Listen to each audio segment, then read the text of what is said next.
কতদিন তোমার কৃপা হবে। শুনেছি তুমি নাকি ভক্তের অধীন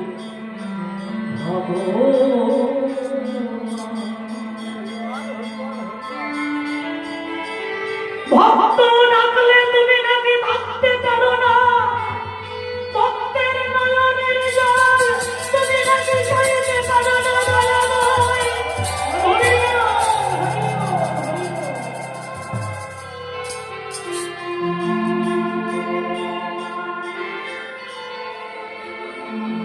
জ্ঞান শূন্য ভক্তি ছিল বিদুরে, এই জ্ঞান শূন্য ভক্তিতে ভগবানকে ভালোবাসে। তারে যদি ডাকার মতো ডাকা যায় একবার, সে কি না